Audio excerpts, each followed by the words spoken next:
భాగ్యనగరంలో genome valley ద్వారా భారతదేశపు బయోటెక్ బ్రెయిన్ పవర్ని చూపించిన నాయకులు, అదేవిధంగా విశాఖలో మెడ్టెక్ జోన్ ద్వారా మన మ్యానుఫ్యాక్చరింగ్ పవర్ని చూపించినటువంటి నాయకులు, నిత్య శ్రామికులు, మా ప్రియతమ ముఖ్యమంత్రి శ్రీ నారా చంద్రబాబు నాయుడు గారికి, అదేవిధంగా వేదికను అలంకరించిన పెద్దలు కామినేని శ్రీనివాస్ గారికి, సత్యకుమార్ యాదవ్ గారికి, కలెక్టర్ తమీం అన్సారియా గారికి, జిమ్ఖానా ప్రతినిధులు రామకోటేశ్వరరావు గారికి, రవికుమార్ గారికి, బాబురెడ్డి గారికి,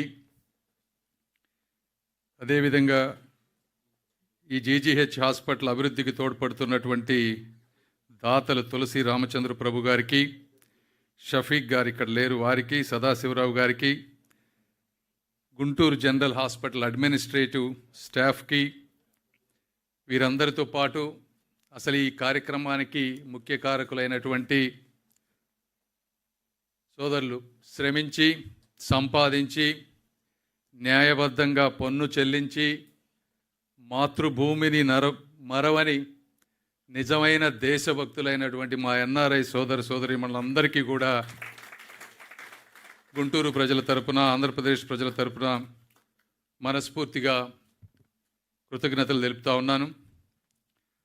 సార్, చంద్రబాబు నాయుడు గారు, మీరు ఈ కార్యక్రమానికి రావటం వీరందరికీ చాలా ఆనందంగా ఉంది, మాకు కూడా చాలా ఆనందంగా ఉంది, మీకు ఎంత బిజీ అయినా కూడా. అయితే వీరు జిమ్ఖానా వారు చేసినటువంటి సేవలు చాలా గొప్ప సేవలు. చాలామంది డబ్బులు ఇస్తారు కానీ దూరదృష్టితో ఆలోచించి చేసేవాళ్ళు తక్కువ ఉంటారు. డబ్బులు ఇవ్వటం కూడా అంత ఈజీగా కాదు. 1981లో వీళ్ళు స్థాపిస్తే మొట్టమొదటిగా Podili super speciality block and trauma సెంటర్ని ఆ రోజు 30 కోట్లు, అందులో 10 కోట్లు గవర్నమెంట్ డబ్బులు అయితే 20 కోట్లు పొదిలి ప్రసాద్ గారు అదేవిధంగా దాతలు కలిపి ఆ రోజు 30 కోట్లతో అది స్థాపించారు.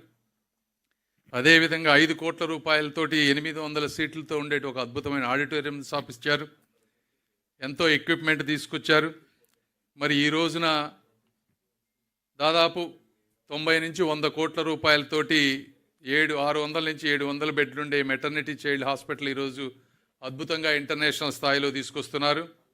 అయితే ఇందాక వారు చెప్తూ ఇది ఒరిజినల్గా చాలామందికి తెలియదు. ఈ కార్యక్రమాన్ని ఎంతోమంది లైవ్లో చూస్తున్నారు కాబట్టి వాళ్ళకు కూడా తెలియాలి.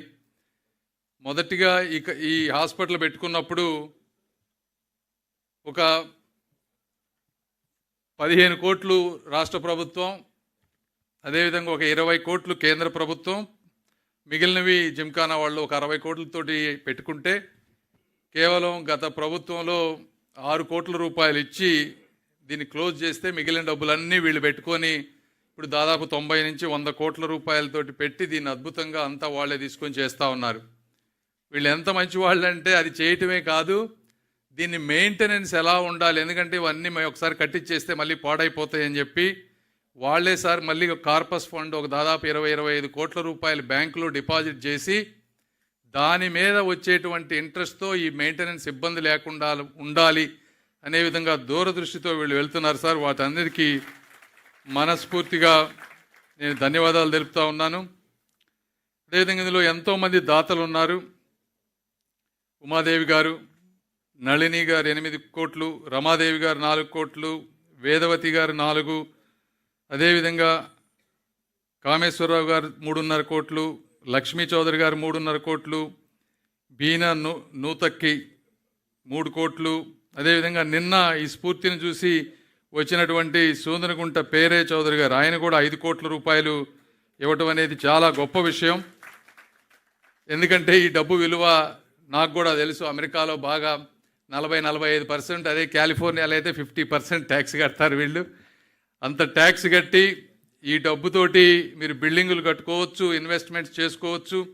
అవినా కూడా అవన్నీ చేయకుండా మాతృభూమి మీద, ఈ మట్టి మీద ఉన్నటువంటి ప్రేమతో, ఈ ప్రజలతో ఉన్నటువంటి బంధంతో ఈ మర్చిపోని వీధుల్ని వెతుక్కుంటూ ఈ విధంగా ఇక్కడికి వచ్చి ఇంత అద్భుతంగా మీరే పార్టిసిపేట్ చేసుకొని, మీరే కట్టుకొని, ఆర్కిటెక్టులను పెట్టుకొని అద్భుతంగా చేసుకున్నారు. ఇందాక వారు చెప్పినట్టుగా ఇది గుంటూరులోనే కాదు, ఆంధ్రప్రదేశ్లోనే కాదు, దేశంలో కూడా ఎవ్వరు కూడా ఇలా చేసిన విధానం లేదు. తప్పనిసరిగా ఇది చూసి ఎంతోమంది స్ఫూర్తి పొందుతారు. ఈ విషయాన్ని చూసి తప్పకుండా ఇది ముందుకు వెళ్తుంది, ఇది ఒక ఐకానిక్గా నిలబడుతుంది అని నేను కూడా భావిస్తూ ఉన్నాను. అదేవిధంగా ఇక్కడ గుంటూరు హాస్పిటల్లో మీరు చూస్తే ఒక్కొక్క బెడ్ మీద 2-3 మహిళలు కూడా పండుకునేటువంటి పరిస్థితి. రోజు పేపర్లో పుంకాలుగా కథనాలు వస్తూ ఉంటాయి. అయితే గత 2 సంవత్సరాల్లో దీన్ని చాలా అద్భుతంగా ముందుకు తీసుకువెళ్ళాం. మీరిచ్చే ఈ 100 కోట్లే కాకుండా ఇక్కడే ఉన్నారు తులసి రామచంద్ర ప్రభు గారు. సార్ ఒకసారి మీరు నిలబడండి సార్. వీరు కూడా 10 కోట్ల రూపాయలు 7 సంవత్సరాల నుంచి ఆగిపోయినటువంటి బిల్డింగ్ని తులసి సీడ్స్ వారు 10 కోట్లతోటి ఒక బిల్డింగ్ కడుతున్నారు సార్. అదేవిధంగా డక్కన్ టొబాకో వాళ్ళు షఫీక్ గారు, వారు కూడా 10 కోట్లు పెట్టి, వారు ఇక్కడ రాలేకపోయారు, వారు కూడా 10 కోట్ల రూపాయలు పెట్టి ఇంకొక అడ్వాన్స్డ్ బిల్డింగ్ కడతా ఉన్నారు సార్. ఇవన్నీ కాకుండా మనం దాదాపుగా 80 కోట్ల రూపాయలు సిఎస్ఆర్ నిధుల ద్వారా ఈ ప్రాంతాన్ని తీసుకొచ్చాం. అదేవిధంగా జయదేవ్ గారు కూడా ఒక 80 లక్షల రూపాయలు మిగిలిపోతే వారు కూడా 80 లక్షలు, ఈ ప్రాంతం నుంచి వాళ్ళు వెళ్ళిపోయినా కూడా 80 లక్షల రూపాయలు ఇచ్చి ఆగిపోయిన బిల్డింగ్ని కూడా గల్లా జయదేవ్ గారు పూర్తి చేస్తూ ఉన్నారు సార్. వారికి కూడా ధన్యవాదాలు తెలుపుతూ ఉన్నాము. ఈ విధంగా ఇవన్నీ కాకుండా మా శక్తి మేరకు మేము కొంతమంది తీసుకొచ్చాం. దాదాపుగా 80 కోట్ల రూపాయల వరకు ఇప్పటి వరకు ఇక్కడ ఈ ప్రాంతానికి సిఎస్ఆర్ నిధులు తీసుకొచ్చి ఈ గుంటూరు హాస్పిటల్ని ఎంతవరకు చేయగలమో అంతవరకు చేస్తూ ఉన్నాం సార్. అదేవిధంగా ఈ 100 కోట్లే కాకుండా ఈరోజు మనం ఇచ్చిన గవర్నమెంట్ మీరు ఇచ్చినటువంటి 27 కోట్ల రూపాయలు ఇస్తేనే, ఎక్విప్మెంట్ వస్తేనే ఈ హాస్పిటల్ రన్ అవుతుంది. దానికి కూడా 27 కోట్ల రూపాయలు అడిగిన వెంటనే కృషి చేసినటువంటి కృష్ణబాబు గారు, అదేవిధంగా సత్యకుమార్ యాదవ్ గారు, ముఖ్యంగా గౌరవ ముఖ్యమంత్రి శ్రీ నారా చంద్రబాబు నాయుడు గారికి కూడా మరొకసారి నేను ధన్యవాదాలు తెలుపుతా ఉన్నాను. ఎందుకంటే ఒక్కొక్కసారి మీరు నేను సహాయం పనిచేయాలి చేయించుకోవాలన్నా కూడా ప్రభుత్వాలు సహకరిస్తేనే మనం చేయగలం. నేను కూడా ఇప్పుడు నాకు టికెట్ ఇచ్చి ఇక్కడ పోటీ చేపిస్తేనే నేను మీ ముందు కలిపి మాట్లాడగలుగుతూ ఉన్నాను. అదేవిధంగా మీరు ఎంత బిల్డింగ్ కట్టినా కూడా గవర్నమెంట్ నుంచి సహకారం లేకపోతే ఏమీ చేయలేరు.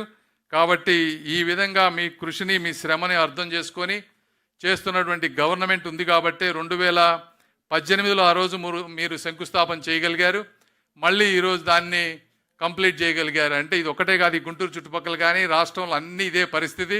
అప్పుడు శంకుస్థాపనలు చేయటం, మళ్ళీ మేము వచ్చి అన్నీ ఆగిపోయిన వాటి అన్నింటినీ మొదలుపెట్టి కంప్లీట్ చేసుకొని మళ్ళీ మేమే శంకుస్థాపనలు చేసుకుంటాం. అంటే గొప్పగాని కాదు, కానీ ఈ రాష్ట్రంలో శిలాఫలకాలు పడ్డాయన్నా శంకుస్థాపనలు అవి కంప్లీట్ అయ్యి ఓపెనింగ్ అయినాయి అన్నా కూడా మెజారిటీ అయి తెలుగుదేశం పార్టీలో మాత్రమే ఉంటుంది. మీరు కావాలంటే చూసుకోండి, ఎక్కడికైనా బిల్డింగ్లకు వెళ్ళినప్పుడు, రోడ్లకు వెళ్ళినప్పుడు, వేరే పార్టీలు ఉన్నప్పుడు అంత ఎఫెక్టివ్గా ఉండదు. ఏదేమైనప్పటికీ మీరు రాత్రి మేము రావాలని కోరుకున్నారు. నేను కూడా నిన్న పార్లమెంట్లో ఉండి రాలేకపోయాను. మా క్వశ్చన్ అవర్ ఉండటం వల్ల మినిస్టర్ గారు ఉండమన్నారు, మా కేబినెట్ మినిస్టర్ గారు. తప్పలేదు, ఇవాళ తప్పకుండా మధ్యాహ్నం మీతో సమయం గడుపుతాం. ఏదేమైనప్పటికీ ఆఖరిగా